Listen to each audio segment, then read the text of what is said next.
Hey, welcome to another episode of the Not Scrum Dumb podcast. I'm your co-host, Andreanna Marshall, and that's my amazing co-host. Grand Scrum Master Scott, greetings. So today we're going to talk about 6 tools that we think you need to learn to either become a Scrum Master or help you become a better Scrum Master. So we've broken this down into 2 different parts. The first 3 that we're going to talk about are going to be ones that are commonly used that we think you should be using or should learn if you're an aspiring Scrum Master. And the last 3 that we're going to talk about, we believe it's going to improve your communication skills as a Scrum Master that maybe you heard of, but you haven't really thought, "Oh, I should probably be using that as a Scrum Master or an aspiring Scrum Master." We're not just giving you what the tools are, but we are going to provide links in the descriptions on how you can learn more. The first one is Jira Software. I think most people know what this is, but to give you a little background, of what it is, Jira is a comprehensive tool designed for agile project management. It offers robust features for sprint planning, tracking, and releasing, making it ideal for Scrum Masters to manage workflows efficiently, sprints, and even help manage the product backlog. Scott, I know you've had extensive use of this tool. You want to tell us a little bit about why you think it's valuable for a Scrum Master to know this tool? Indeed, Andreanna, it's vitally important. Every environment I've ever worked in use Atlassian Jira. Now, there's another version out there called Verizon Rally, but every company I've ever worked for actually use Jira. It's just like it sounds, Jira. Man, it is the tool that every Scrum team that I've ever been on actually uses as a way to create transparency about where we are in terms of getting to product delivery, in terms of where we are to getting completion of what it is we're trying to deliver. It's a great way to visualize things as they go through the process. The very beginning of my career, I worked at a very small company. I think when I started, there might have been like 8 of us. There were other people in the company, but just specifically in tech. It was about 8 of us and they were hiring rapidly, but very small group. So I had to be the admin. And I had no idea what I was doing, but I had to figure that whole thing out. This was over a decade ago, but still to this day, people will ask me Jira questions. Why is it like this? And why is it like that? So it's still, even though I'm not an admin anymore, it's a question that you get often. It actually really helped me understand how Jira works. Not saying you need to be an admin. We're just saying that we believe that you should understand this, and we will provide links in the description to each of these tools so that you can get an understanding of how it works and how to use it. And they still give out free accounts, so you can practice. You don't just have to watch a video. You can actually get some real life practice and understanding of how it works. Now that we covered Jira, let's talk about Confluence, which is also by the parent company Atlassian. Confluence is a little different than Jira, but they both integrate really well together, obviously, with both having Atlassian as a parent company. But Confluence serves as a powerful collaboration tool where teams can create, share, and manage documents all in one place. It's perfect for maintaining project documentation, sprint retrospectives, and facilitating knowledge sharing with agile teams. And like I said, Jira and Confluence connect so well together that doing all these things together makes it so much easier. Even if you want to understand what's going on with one team and you want to put it in a Confluence doc, you can embed Jira into Confluence, and that may be going into the weeds for some people. But once you really get the gist of how it all works, it makes it a lot easier to collaborate, track work across teams, and just all around track your documentation and make sure that it's maintained and updated. Scott? Some cool ways I use Confluence that's different than what you identified. All those things are great and all those things I do. Confluence has a great calendar. Now, within that calendar that you can create, you could showcase it. Whereas if you got team members taking off next week or next month, you have a team calendar and everybody can put in there, hey, I'm taking off next week. Now, as a Scrum Master, that's going to help you to come up with the team's capacity when you get to sprint planning. So you have one place where everybody can go put their information that's transparent to everybody on the Scrum team. But that's one way, one of the things in Confluence I love to use. If a team is not using that, definitely want to have a central place where we can identify people want to have days off and things of that nature. Now, the other way I use Confluence is sometimes when I join a team, I see very clearly that my product owner is a hoarder. There's an awful lot of things in the product backlog that shouldn't be there. So one way I use Confluence is for that product owner that has stuff in the product backlog. It's nothing to do, but it's some information, some data that they want about that particular product backlog item that they want to keep for future reference. Fine, that's great. How about we take that out of Jira, which is stuff that we're doing right now, and put that into Confluence, which is our documentation? Why don't we put it there? And in some cases, your product owner don't know how to create that. And as a Scrum Master, it's very easy to do that. They may be busy doing the project. Hey, it's something that we can do very easy, just as a way to help the product owner out. So I'm thinking about the team calendar for the team. I'm thinking about it as a way for documentation for the product owner who likes to keep things that have been done in the past. And the third way I use Confluence is onboarding. When you have a new team member join the team, I always ask a new team member, "Hey, how was your experience in joining this team?" "Oh, it's too flat. It took me a while to get accesses." So we put that information in Confluence and we always updating it so that we have the best and greatest information. So that when a new person join the team, we trying to get them up to speed quick, fast, in a hurry as much as possible. And we just send them to Confluence. Hey, while you get your accesses, go to Confluence, check out these documents. And typically that access to most individuals joining a team, it's pretty fast. That's going to be the fastest one of all the other things they're going to need. So something to think about there. Those are really great examples. And the third one that we want to talk about is what I would consider gaining a lot of popularity as of late is Asana. It also is built for agile project management and it excels in task management. So at the team level, being able to create their own workflows, very similar to Jira in some of these aspects where they can create their own sprints, they can track their own progress. It does have a very user friendly interface. One thing that I've noticed with Asana is the visual aspect makes it a lot easier when it comes to something like a roadmap that I find a little bit more challenging in Confluence. Also, I think with if you have to do a little bit more project management and not necessarily a scrum master, but anyone working with the scrum team doing the project management, how you're able to track is a little bit easier from what I've seen with Asana and what I've been able to use with Asana. All right, Scott, do you have anything to add with Asana? Well, my only dealings with Asana, Andreanna, is when you introduced it and we actually used it for the first year of us coming up with these podcasts as a way for Andriana and I to collaborate and plan what things we want to bring to you as our subscribers. I've never used it in the workplace, but I have used it in my personal life, and I found it to be a beautiful tool to use in your personal life as well. So, for those of you who may not be working for somebody, I would definitely take a look at Asana, if for no other reason. There's some way that you can organize your personal life even better. I've used Asana at work and obviously with you as well. One thing that was super easy was seeing the deadlines. Seeing when we have something upcoming, I thought that made my life a lot easier. A lot of times we don't talk about deadlines on this channel, but they do exist.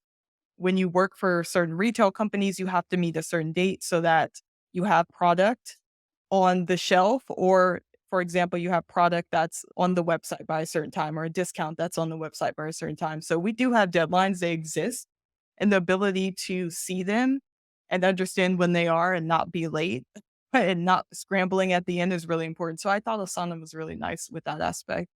But I think Jira has also improved on that. These are the 3 that we see that are merging really well. Since you already mentioned we use Asana together, we have switched to Notion. This is a bonus one. We will tell you how we like it in a few months, but that's just a little shout out maybe in the future. We'll talk about Notion a little bit more, but we wanna get a little bit more experience using it before we say if we like it or don't like it.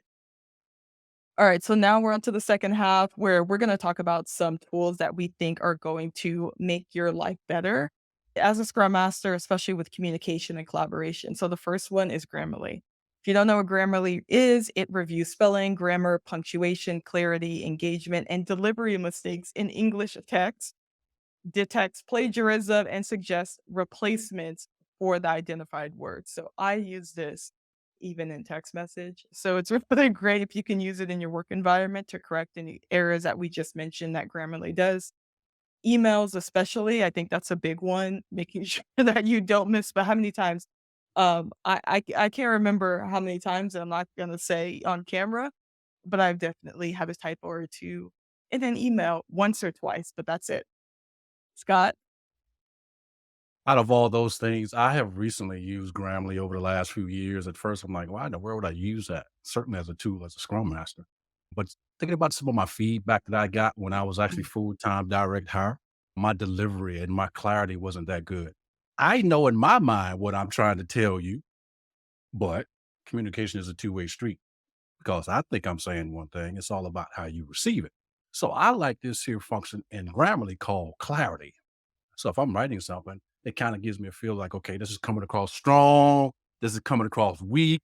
This is a moment that you might want to sound confident, but you're coming off too weak. Like, for example, I just gave you an example. Like, Scott is like this. Scott is like that.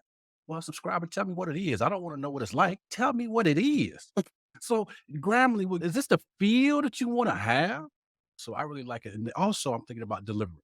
So I'm focusing on clarity because I'm thinking about the feedback I've gotten in my past. Clarity, want to make sure that I'm taking from my mind and actually helping you to understand really what I'm trying to say and you take it the right way. And then delivery. Okay. I have a idea of how I want to communicate this to you. So I like Grammarly as well because something is off about your delivery and it gives you suggestions that you can actually tweak that so that you can come across the way that you intend. I don't think anybody really want to come off as mad or upset. I'm sure we all gotten emails like, what? Wait, what? It could have been a misspelled word, like Andreanna said. I've done it a tons of times too. I misspelled a word, and some of them was some embarrassing moment.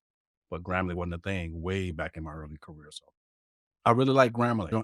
Andreanna introduced me to this and said, "Hey, why don't you use this as a Scrum Master?" I'm like, why would I use Grammarly as a Scrum Master? Well, what about this? What about that? I'm like, you know what? That's a great point. But didn't think of it that way. So hopefully you getting this moment that Andreanna gave me.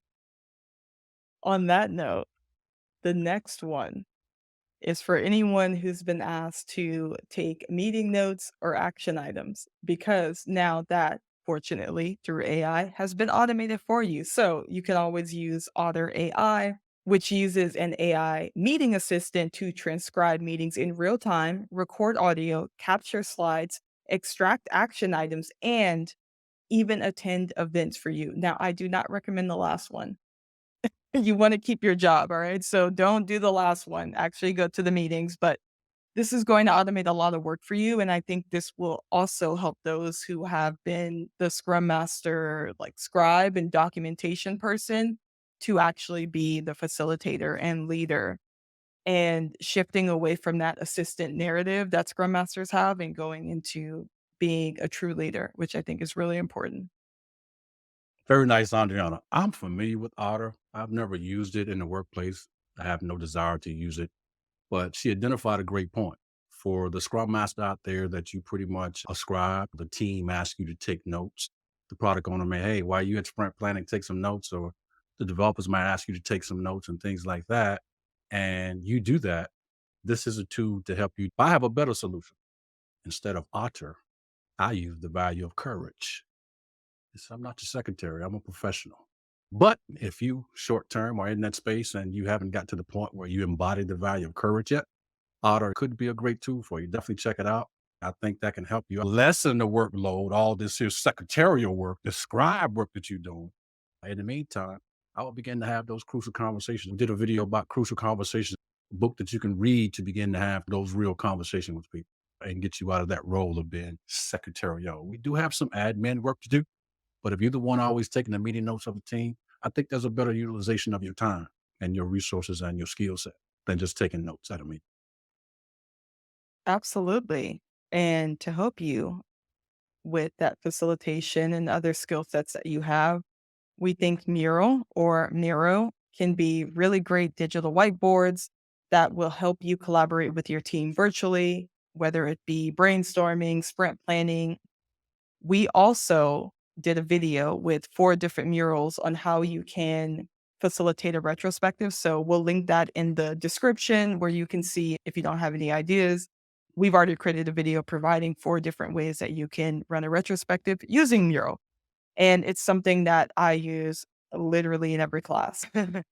I teach exclusively using Mural, so for me, I absolutely love it. Is it perfect? No, nothing's perfect, but it's really awesome. It's a lot easier to collaborate virtually. People usually pick it up in the first maybe 30 minutes or an hour. Occasionally, I will see a slide all the way somewhere else, but I can always get everything back, all right? There's also Control Z. It doesn't matter, right? So that's why I tell everyone everything can be replaced. So it's not a big deal. You'll have a little bit of growing pains, but I do 1, 2 day classes with people and they pick it up within the first hour, maybe two. So it's really great. It's easy to collaborate. I found it easier to get the conversation going as well. Scott, do you have anything to add to this? Yeah, very nice. Very good uses of Miro and Mural. I use these type of tools in a couple of ways.